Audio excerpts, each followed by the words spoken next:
What's up, guys? Boston Brian here from the MeidasTouch Network and host of Blunt Politics. And if there's been one through line in this entire, brutal invasion of Ukraine by Russia, it is just how impressed I am with the ability of the Ukrainians to do so much with so little, their ability to pull off so much with so little. And it just continues over the last month and a half. They have done such an incredible job of targeting Russian infrastructure, Russian oil infrastructure, oil refineries, that now it is really coming to a head. We're seeing more and more articles like this. This is from Ukrainska Pravda.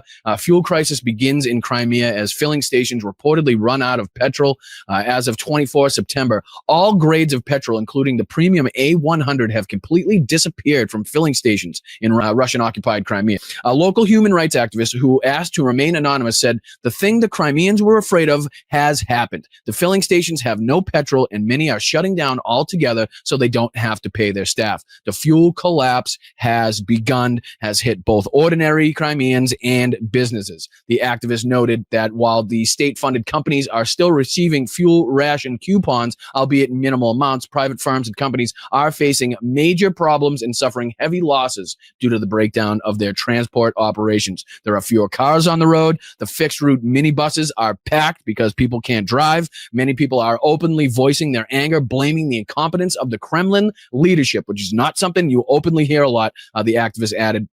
Reuters also goes on to say that as of 26 August, Russian oil companies had lost 17% of their refining capabilities. I believe that's roughly 1.2 million barrels. Fuel shortages are being observed in 20 regions of Russia and in the temporarily occupied territories of Ukraine. Meanwhile, fuel prices continue to rise across the country, and we have more stories, more videos to check out with that. But this is, another headline. This is from the Moscow Times here. Ukraine's drones have hit major oil refinery in southern Russia for a second time in a month. So, if Moscow is reporting it, there must be a problem, because typically they're not too quick to report things that, again, reflect poorly upon themselves. Ukrainian drone struck the Afipsky oil refinery in Russia's Krasnodar region for the second time in a month, regional authorities said Thursday. Debris from one of the drones fell on a refinery unit, sparking a fire that covered 30 square meters before being quickly extinguished. The regional crisis center said no casualties were reported. The Afipsky refinery, one of the largest in southern Russia, has a processing capacity of 9.1 million tons of crude a year and operates two primary processing units. It was previously targeted by drones on August 28th, a week after an earlier strike on August 7th forced the shutdown of one unit. Drones also hit the nearby Krasnodar refinery, which is linked to the Afipsky, on August 30th. Ukraine has stepped up attacks on oil infrastructure since early August, disabling at least 5 major oil refineries. Calculations show strikes have cut refining capabilities by 17%, or 1.1 million barrels per day. Industry sources told the Kommersant Business Daily that gasoline outputs had fallen by roughly 10%. More than 300 filling stations across Russia have closed, while many regions have introduced rationing of 10 to 20 liters per customer. The wholesale gasoline prices have jumped 40 to 50% since the start of the year. Zelensky said that U.S. President Donald Trump had backed the strikes on Russian energy facilities, describing Washington's stance as an eye for an eye policy. Now, that is just kind of brings me back to this True Social post from Donald Trump just a couple days ago, which kind of blew everybody's mind. Anybody that has been really paying attention to what Donald Trump has been saying, his rhetoric, and him putting pressure mostly on Ukraine and Volodymyr Zelensky, as opposed to Vladimir Putin in Russia, because he knows he has absolutely no cards left to play with Putin. But this is just, one of the things that I thought was remarkable the other day when he kind of came out with this one, when he said that Ukraine would be able to take back their country in its original form, and who knows, maybe even go further than that. Putin and Russia are in big economic trouble, and this is the time for Ukraine to act. Now, to me, that seemingly is given permission to Ukraine to, if they want to, strike and take Russian territory now. Like, not only is he calling them paper tigers in here, we also heard that clip where he sat down with Volodymyr Zelensky and he was asked if, Russian airplanes should be shot down if they were to cross into NATO airspace. And he said, absolutely. Mr. President, do you think that NATO countries should shoot down Russian aircraft if they enter their airspace? Yes, I do. And it almost broke Zelensky's neck. I don't think Zelensky was expecting that answer, because as soon as Donald Trump said yes, Zelensky was like, oh, okay, shit. Like, I didn't didn't expect that one to come. Like, you sure you heard the question correctly there? So, these are all good signs. But again, these are just words on a paper. These are just, lips moving until this is followed up by the appropriate action, the appropriate steps by the United States military and the U.S. government. Then again, this is just a bunch of bullshit coming from Donald Trump until I see some action. But I mean, this whole gas situation is absolutely a problem. Here's another post here. Huge queues have formed at gas stations in Sevastopol and Yalta. Reportedly, the situation observed throughout Crimea. If fuel appears somewhere, crowds of people eager to refuel immediately gather. Let's see if we can take a look at this. Look at the line. I don't think that gas station's even open. That looked like it had all zeros, which is another big thing that we're seeing. Either the gas is extremely expensive, or they just don't have any at all. Right? So here's a bunch of them where, this one's closed here. Бензином, короче, не меняется. 100-го нету, 95-го нету, даже 92-го нету. Короче, остался только дизель есть. У меня запас хода всего лишь там 40 километров осталось, и все. Clearly, he's not happy that he can't find gas, and he's not alone. Let's see here. Russia's fuel crisis hits Moscow region, and Leningrad, thanks to Ukrainian drones visiting refineries daily. Some Lukoil stations have even banned selling gas in cans from Siberia to Crimea. Shortages are spreading. Moscow traffic just got more adventurous. So again, Russia would love to have you believe that this is only in the Crimea area, but seemingly is spreading far and wide throughout the region. As you can see here, I believe this is another one showing a bunch of zeros on the old ticker. No gas, only diesel, I think, in a few of these gas stations.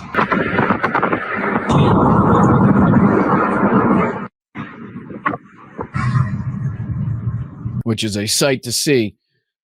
Especially in a country that would love to tell you that they're doing so. Russian Telegram channels report that there is total fuel shortages in Russia. About 360 gas stations now have shut down due to a lack of gasoline. Supply disruptions have affected Moscow, Leningrad, Ryazan, Nizhny Novgorod regions, and among others. It is reported that the situation is felt most severely in southern Russia, where the number of gas stations has decreased by 14%, and in the temporarily occupied Crimea and Sevastopol area by nearly half. At the same time, Sergei Eskanov, so-called head of the Russian-occupied Crimea, called on residents of the peninsula to be patient and stated that the situation is under control and will be soon resolved, with gasoline once again becoming available from Kyiv in 3 days to gas shortage. I mean, again, you can see here. В связи с тем, что часть заводов, то есть в данном случае, то есть просто физически, то есть не работает, значит, у нас возникли проблемы и перебои с топливом.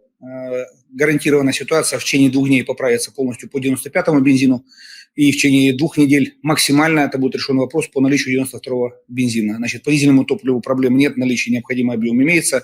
С федеральными со всеми службами. And it's funny to me that they continuously point out the fact that there's shortages and problems, but they won't point out the reasons to why. I've seen that a through line in many of the videos where, they are seemingly acting so confused as to why there's shortages all of a sudden in this fuel, why they seem to be having this problem with the transportation and the fuel transport systems. And they just refuse to acknowledge the fact that it's the ability of the Ukrainian drones to get by the Russian air defenses and strike basically at will these oil refineries to cause these problems. And that's not all, because there's also trains that are going off the track. Here's a video of a train carrying, I believe, 18 fuel cars that recently went off the tracks. Here's a better video of it. Check this out. Фуру сбил, короче, наверное, он только полуприцеп валяется. Бля, жестко вообще. Цистерны какие-то поедут. Вот это да. Now, I'm going to say that's not going to help the gas situation at all either. That's probably going to be a hindrance. That's probably going to be a little bit of a problem as well. The people that were going to be waiting for that oil or that gas or whatever it was, probably going to be waiting a little bit before they get that. But, the problems just continue. They continue to, expound for Russia in this situation. You can see here a bunch of pictures. We apologize, but 95 is only available with fuel cards in some areas. This is, dear customers, 92 and 95 is only available for special purpose vehicles only. I'm assuming probably military. No gas at all. No gas or diesel fuel. So the fuel crisis is rapidly spreading to more and more cities and regions across Russia.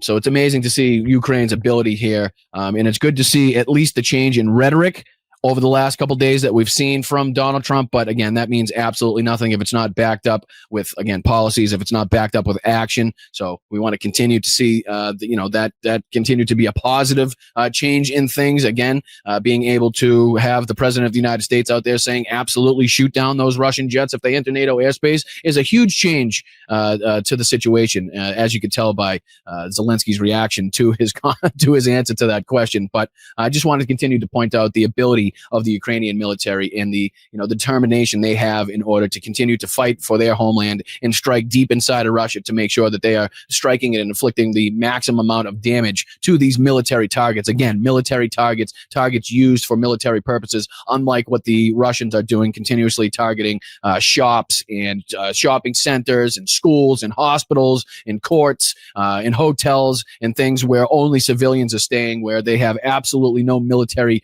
significance whatsoever. And that just happens on a nightly basis, day in and day out, as we've seen since Donald Trump took office. The drones and missiles and attacks have only increased, probably doubled, if not tripled, since Donald Trump took office. So if you like what you're seeing, if you like what you're hearing, if you're in support of the Ukrainian military like we are here at MeidasTouch and at Blunt Politics, I would advise you and ask you please to hit that like button, subscribe to the channel. We're on our way to 6 million, if I'm not mistaken.